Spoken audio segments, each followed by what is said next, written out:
I feel like some of us, or a lot of us, we overextend ourselves, and we really feel like we are helping out people and doing the best that, we can. But God is saying, I didn't tell you to do all that. Just do what I ask you to do. And he gives us simple instructions for us to obey. And sometimes we go above and beyond because we want to be Jesus in a situation. He already has a son named Jesus. We can't be Jesus. We can't do what Jesus did. Just do what God has instructed you to do.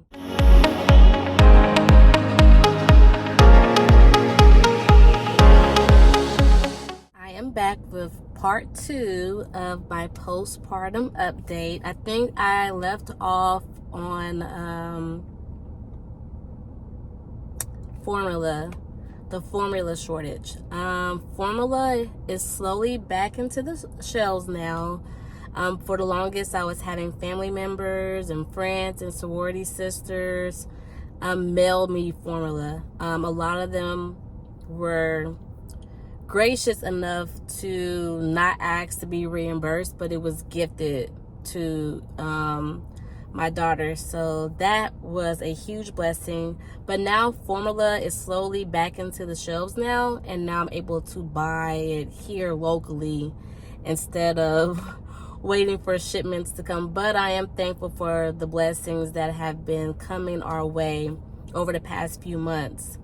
Also, my daughter has started daycare, so that has been interesting because, of course, daycare is super expensive. We did have someone that would come into our home and watch our daughter, but due to her job and scheduling conflicts, she just wasn't able to do it when we needed her to. So there was a short period of time where I was working from home and taking care of my daughter, and it was rough. It was very stressful. I remember one day I just called into work saying I need a mental day because it was very stressful. I found myself just consumed with a lot of stress, and I couldn't I felt like I wasn't on my toes like I used to be. I don't know if it had anything to do with mommy brain. I've heard a lot of mothers talk about that, like after you have a baby, just something happens to not just your body physically, but also mentally. You aren't as quick on your toes like you used to be. So I really feel like that was happening with me. And I felt like I was just moving kind of slow with my work. I was doing my job, but I wasn't as efficient as I used to be. So one day I just called into work. I took a mental health day, and I just went to the mall, spent some time with my daughter and we just had a day at the mall, just walking around the mall. And when she got hungry, I would pause and feed her, and just to get her out the house a little bit more, because it was stressful. But God, He is a provider. You heard me? He is a provider. And so we are now able to afford daycare. How it happened actually was my husband and I, we were driving, and we saw this, and it's hot, mind you, it's hot. We was actually in Louisiana when this happened, but we saw this elderly man walking, and Holy Spirit told me, stop, help him. So my husband was driving, I was sitting in the back seat with my daughter, and I said, hey babe, I think we need to help that man, because he was carrying one of those little gas containers. And I said, hey, I think we need to help him and give him a ride. And my husband started freaking out naturally, because he's like, we're not about to put no stranger in this vehicle. And I got a baby in here. I got a wife in here. I don't know. And so I was like, trust me. Holy Spirit said to help him. So we rolled down our window, and we flagged him down and said if he needed a ride. And he pointed at the gas station for us to basically meet him at the gas station. So we got to the gas station. He filled up his container, and I asked Holy Spirit right then and there, are we supposed to help him with gas money as well? And God said, no, just give him a ride. And I think that's very significant to point out, because I feel like a lot of us, we overextend ourselves, And we really feel like we are helping out people and doing the best that, we can. But God is saying, I didn't tell you to do all that. Just do what I ask you to do. And he gives us simple instructions for us to obey. And sometimes we go above and beyond because we want to be Jesus in a situation. He already has a son named Jesus. We can't be Jesus. We can't do what Jesus did. Just do what God has instructed you to do. And so at that moment, he said, no, just give him a ride. So he hopped up in the front seat and he said, oh, my truck is just down the road. My son had my vehicle before and I didn't realize until I got into the car that I ran out of gas. And so we're driving and it wasn't just down the street. Like, it was a long drive. And I'm like, golly, I can't believe he walked this far in this heat. Like, it was June. It's hot. So we got to his car, dropped him off. He said, thank you so much.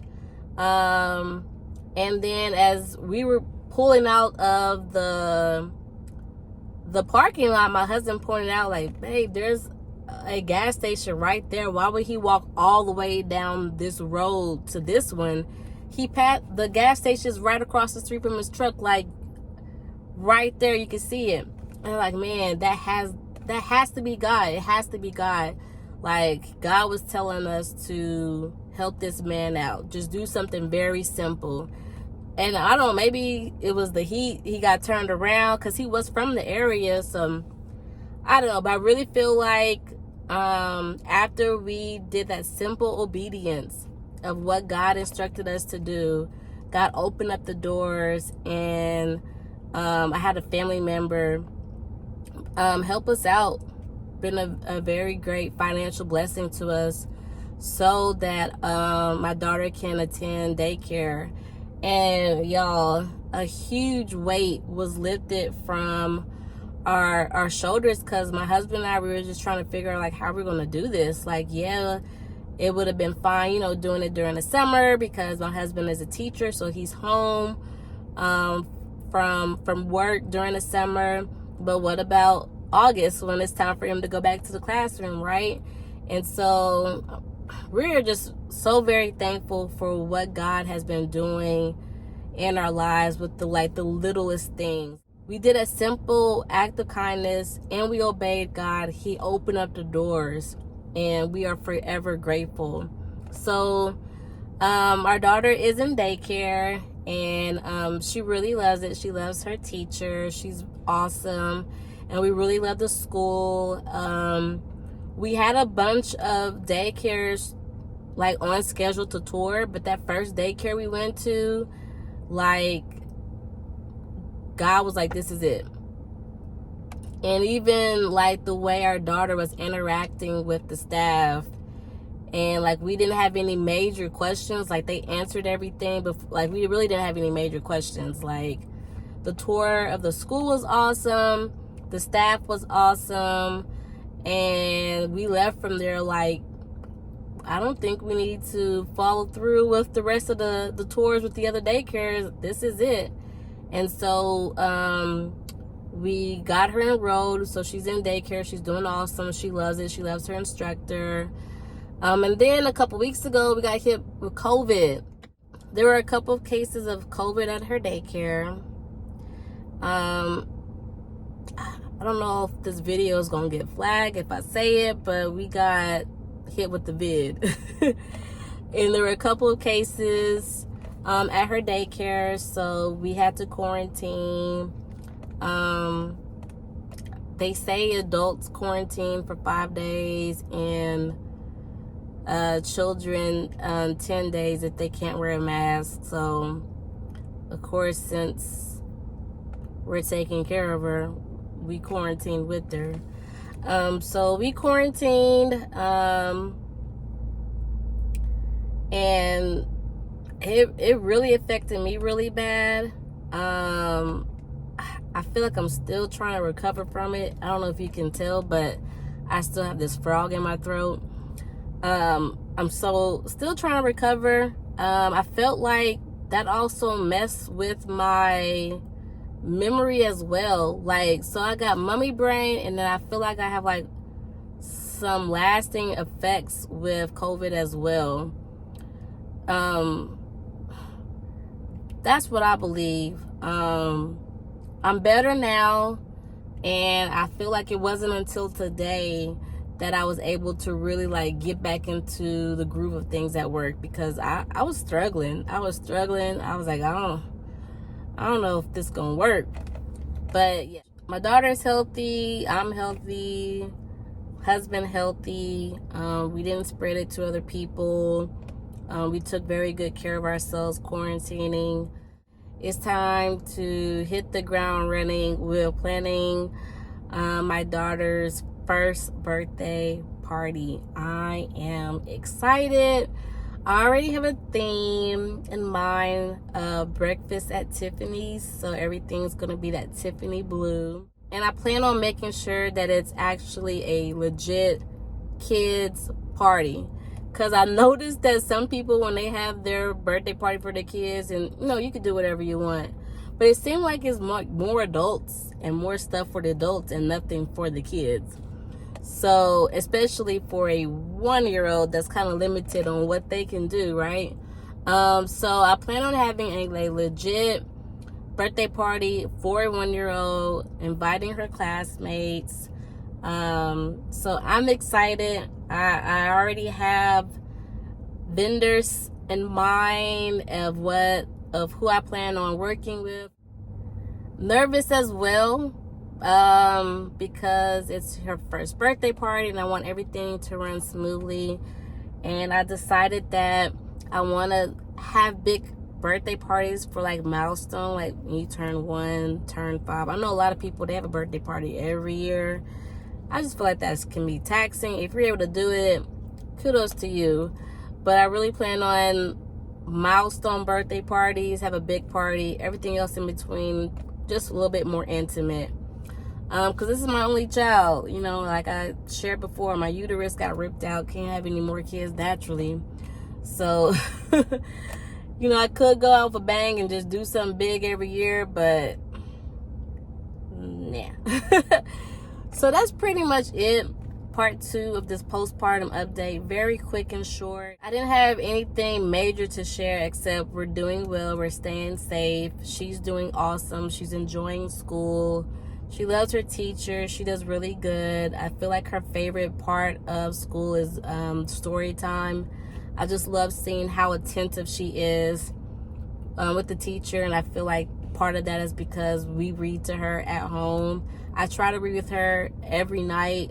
Of course, some nights are a little bit harder than others, but I try to, also extend myself grace. Like, don't want to just feel like I gotta do this legit routine every night. It is hard, especially with her teething.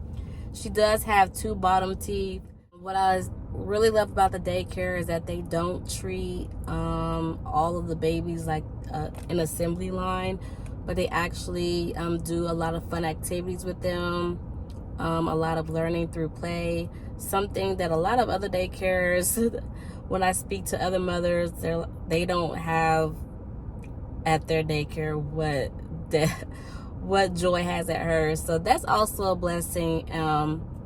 Of course, I won't share on here the name of her daycare, just for privacy reasons, but it is a really good daycare, and I'm just, again, super excited with everything that God is doing in our lives. He has done some more stuff that I can't share just yet, but I just can't wait to share with you all that, God, He has been moving. He has been blessing, but He's also been teaching. Like, He's just not giving out free handouts, like obedience is better than sacrifice. And I'm so glad that, not that I had to obey God to get something in return, but He is also teaching me, like, to depend on me as your source. Everything else are resources. But if you would just trust me, listen to me, obey my instructions, I will provide for you and go above and beyond what you think is possible. Because I really never thought that we would be where we're at now with daycare. Like, I really thought that we would have someone coming into our home every day, but God worked it out where she is getting quality care every day, where I don't have to stress at all about scheduling and just trying to, because I didn't want just everybody in and out my house. I wanted it to be consistent. And so one door was closed, but another door has been open. I hope you enjoyed part 2 of this postpartum video. Be sure to check out the link in my description box that shows part 1 of the postpartum video. Be sure also to like this video, subscribe to my YouTube channel so that you are always up to date and always be the first to know when a video will be on this channel, which is not often because I don't upload a lot. I upload when I can. Thank you for watching this video. Be blessed.